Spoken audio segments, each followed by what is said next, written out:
Mbukeli ekhaya ngiyakuvusela egameni lika Jesu igameni amandla ngomprofeti wakho lo ngomprofeti ngihlula amadimoni egameni lenkosi ngiyakuvusela ekuseni igama enamandla igama eliphakanyisiwe laphakanyiswa emhlabeni laphansi ezulwini ematholo ongayakhothama kilo asingene ngelivi lemandla nasekuseni egameni lenkosi somagama nje lathi sikhonda uNkulunkulu ophilako kulesimo sakho lokiso manje angutshela amagama ngithi uyaphila uNkulunkulu kule madimo lohambe etikwabo angutshela amagama ngithi uyaphila uNkulunkulu nometha indlela ngathi ayisabonakali ufu ngathi indlela iphela khona la uyaphila uNkulunkulu mbide ungesabi mbide ungaphele amandla ngoba uyaphila uNkulunkulu ngoba kunesikhathi moloyela khona uye uvu ngathi lempilo seyi too much lempilo seyimatima kakhulu uvu ngathi nekufa sekungona uvu ngathi naNkulunkulu akayiva imthandazo nginemagama kuwe mbukeli lapha ekhaya kulesimo sakho leso lokiso uyesathi wena manje lesimo asisho ukuthi uNkulunkulu akekho lesimo asisho ukuthi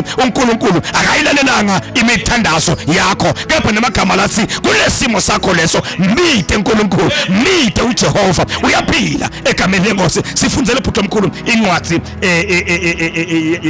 ya Jeremiah number 10 verse number 10 egameni lenkosi Jeremiah 10 verse 10 kusaka jena kodwa simakathe nguyena uNkulunkulu sibili uNkulunkulu ophilako inkosi yaphakathe nakathuthele yena ukuthumela umhlaba dive atikoni kumelana nabantwana uthi lo mbhali ke bhasi makathe uNkulunkulu wethu simkhondako nguyena uNkulunkulu sibili hayi ngosiyami uthi lo mbhali moloyi kodwa simakathe uNkulunkulu wethu nguyena uNkulunkulu sibili hayi bakhona boNkulunkulu abakhona emhlabeni tikhona tithixo labathembela kithi abantu emhlabeni ke pha lo mbhali utshela amagama uthi sebakhona boNkulunkulu bonke kepha kunesimakathe nangu simakathe wakaIsrayeli nangu simakathe lesimkhondako nangu simakathe lo wasilanza emahlazweni leBhayibheli lithi lo simakathe loyo lesimkhondako kodwa nguyena uNkulunkulu sibili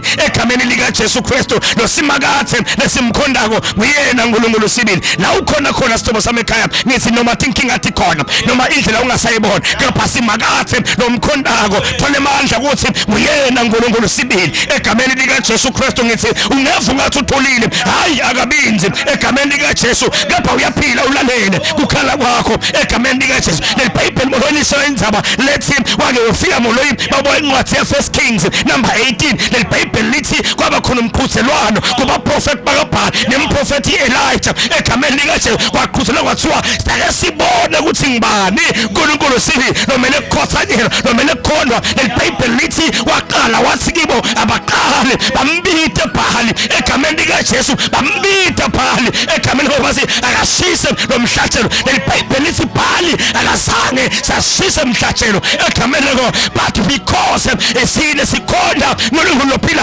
leBhayibheli lithi na Elijah wasiyambitha uNkulunkulu wasezulwini wasiyambitha uNkulunkulu wasezulwini wathi esimakathe mangabe usimakathe lophilako esimakathe mangabe usimakathe lo Israel niphendule egameni lika Jesu leBhayibheli lithi kwasekwehla inkehlengekhe yemlilo yavuthisa lo mhlatshelo ngalawo magama ngithini kwembukele ekhaya usimakathe lomkhondako uyena uNkulunkulu sibili kulenkinga lokiyo manje ukhona egameni lika Jesu usengaphendula ngomlilo egameni lika Jesu Kristu he can manifest empilweni yakho kulesimo sakho lesingalungiseki usengaphendula uNkulunkulu methembe ngegama lika Jesu Kristu ngithi this living God that we serve he brings life to the dead situations there are some dead situations that you are going across right now kunetimo lofungathi timatima kunetimo lofungathi setifile atsaphile empilweni yakho awusoze ube nato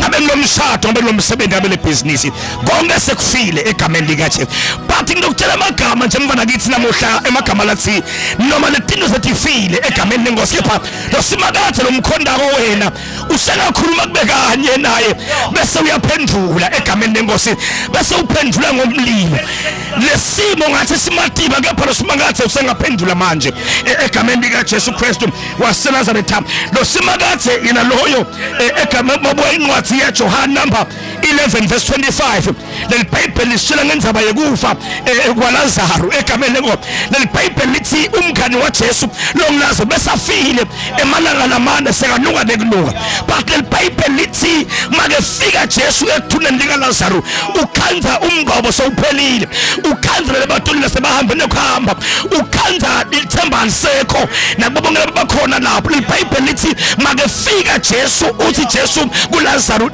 ngosemkubosisi wakhe uthi nimbekephi, bathi simngcwabe lapha, uthi Jesu uyakhona, uthi kuLazarus Lazarus vuka. leBhayibheli lithi Lazarus wavele wavuka khona lapho. Sibona Jesu la akaconsult kufa but ucommanda kufa egameni lenkosi. hayi sikhonda uNkulunkulu longa negotiate nebathakathi, sikhonda uNkulunkulu longa negotiate nema haters, sikhonda uNkulunkulu longa negotiate nekwehluleka kwethu, sikhonda uNkulunkulu longa buti nabasisonda but ucommanda imimoya bese iyamla uthi ke Lazarus vuka. leBhayibheli lithi Lazarus akazange sayhesitate, wavele wavuka waphuma ethuneni. Abasaphumile uthi Jesu mthukululeni egameni lika Jesu Kristu. Noma sekufile ke konke empilweni yakho but nemagama lathi ligama nje linye lingesuka emlonyeni kaNkulunkulu lingayishintsha impilo yakho egameni lika Jesu Kristu. Ngithi manje a living God fight for his people. Lo uNkulunkulu ophilako uyabalwela nabalaba ngebakhe egameni lika Jesu Kristu. Babe sabathakathi nesabutitha takho nesaba bakusondayo nesaba nabalaba bakuhlebako. Lo uNkulunkulu omkhondako wena utakulwela egameni lenkosi. Mthembe uNkulunkulu phela. Lo uNkulunkulu omkhondako wena utakulwela ngoba nguye lobalulako bonke naba ikakhulu laba mkhondako. Incwadi Exodus 14:14 uthi the Lord will fight for you. uNkulunkulu utakulwela egameni lika Jesu Kristu. Ngithi leBhayibheli sela indzaba ema-Israelites. leBhayibheli lithi manje ke egameni lenkosi ema-Israelites they were trapped right now like in the Red Sea. Egameni lenkosi bayibona impi iqhamuka egameni lenkosi. Manje leBhayibheli lithi manje uthi uNkulunkulu kuMoses, "Yemose uphethene esandleni." Yebo ngiyalibona lwandle embi kwabo. Yebo ngiyatinza bathi khona ngapha, tinza bathi khona ngapha. Yebo nayi impi emaGibhithe iyethe emva kwabo. But uthi uNkulunkulu kuMoses, "Shalamanti ngiyahamba emhlabathini lo mili." Lo uNkulunkulu esemkhondako uNkulunkulu ophilako, uNkulunkulu oyivulako indlela la ingekho khona, uNkulunkulu wakhipha kwemanti nasedwaleni, uNkulunkulu liyakhako imana noma sekuphele kudla sekunesomiso. Hayi la ukhona sihlobo sami ekhaya ngithi ukhonda uNkulunkulu ophilako, ungesabi, ungagive up, asimkhonde sekusedute phambili lapho siyakhona asigive up for whatever, asikhuleke. Nangombukela uNkulunkulu namandla siyamkhulekela nasekuseni negama lika Jesu Kristu. Sibusise naye uNkulunkulu namandla ngelive lakho namhla avuseleleke ade ukuthi uNkulunkulu ophilako nakulesimo sakhe utawuma naye. Bless us oh God nembukele ekhaya, usivuse lelithemba seliphelile. Ulele buhle beligama lakho kube manje naphakathe. Amen. Siyabonga kakhulu bese sibonga legama nje lakhulumile lalasabo lapho manje sikathi ke umnakeni uvuka phile. Yes Lord. Singakayine kuya uthi umnakeni tawuvuka phile. Tawuvuka phile umnakeni. Thank you Jesus. Yeah. Thank you Jesus. Wotabuye njalo ngalesithathu kanjalo ngemgibelo sikhathi 11 neyashala aphatho. Your life will never be the same. Thank you Jesus. Bongakhulu moloyi nakwembukele ekhaya ngibula idatha lakho ngecingo lakho kwangathi uNkulunkulu ezozulila ngikuphatha ngamosa akuhlumelelise emoyeni wakho akuphakamise la khona umbula khona ekhaya. Be blessed. Sula kalukho lithi busiso. I love you.